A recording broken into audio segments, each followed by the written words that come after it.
Hello guys, today we're going to review the movie Uninvited starring Vilma Santos and Aga Muhlach. One of the most frustrating tropes in cinema is the talking villain trope in which the villain who has caught the hero and can kill him any second will instead choose to deliver a monologue which will be used by the hero as an opportunity to escape or kill the villain. We get a lot of that in Uninvited, directed by Dan Villegas and starring Vilma Santos and Aga Muhlach.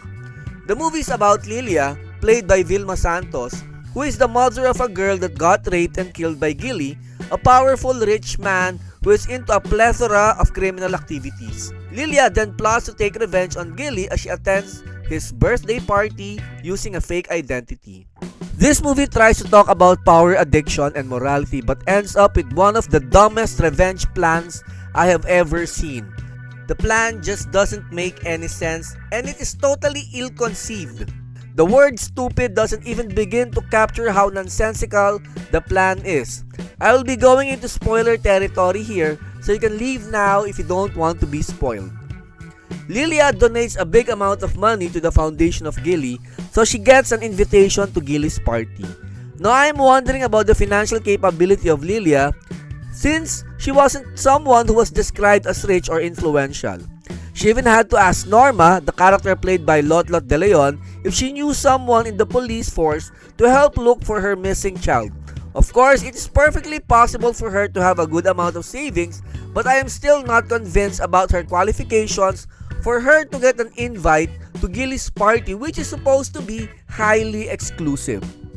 Now, when Lilia gets to the party, it was clearly mentioned that she didn't have any weapons. Her revenge relied on a chain of situations to happen conveniently for her to be able to accomplish her plan. She knew perfectly well that the people of Gilly are armed and many, so how did she intend to kill all of them while they were in their territory? The bad writing of course saved the day for Lilia as all her targets all went out alone, like those teenagers in a horror slasher movie.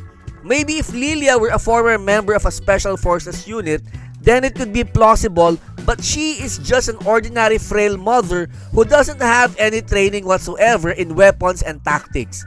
I just scratch my head seeing Lilia steal a knife from the catering. How convenient for the carver to lose his knife to an avenging mother. To make it really simple, there is no plan but just a whole sequence of convenience. The writers obviously were too lazy or inept to think of a plan for killing multiple armed men in a party. I'm also thinking about the need for Gilly to bribe the family members of his former victims when he clearly stated that his people do clean jobs of murdering people, so there wouldn't be any need for bribes since there wouldn't be any leads for the investigating team. Bad writing. It was also mentioned by one of the men of Gilly that they saw Lilia in the crowd and they knew she was the mother of a girl Gilly raped and had killed. What kind of stupid henchmen are those to not immediately tag Lilia as a threat?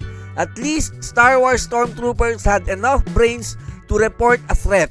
I'm also wondering why Gilly had money rained down on his guests when the guests are supposed to be rich too.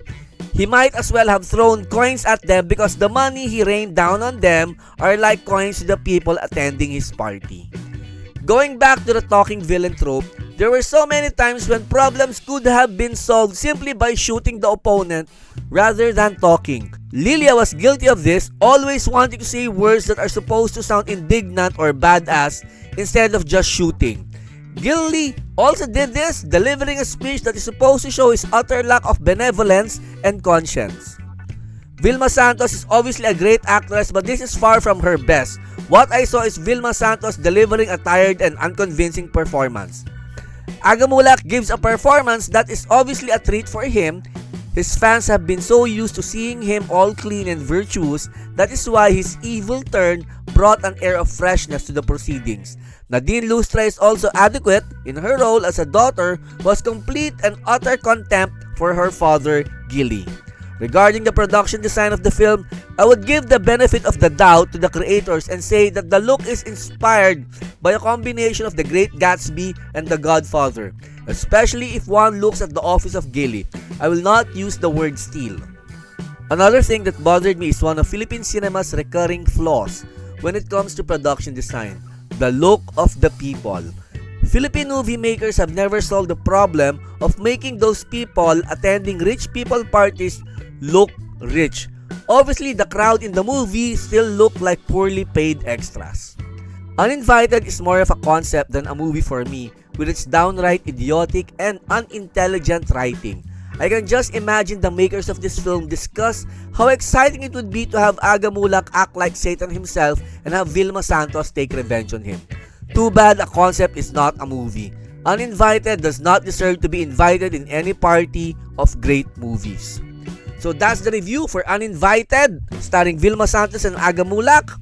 Now if you like this kind of content, consider subscribing to the channel, sharing this video, and commenting. This has been Kulas for Tambe Reviews. Thank you for watching. Keep on playing.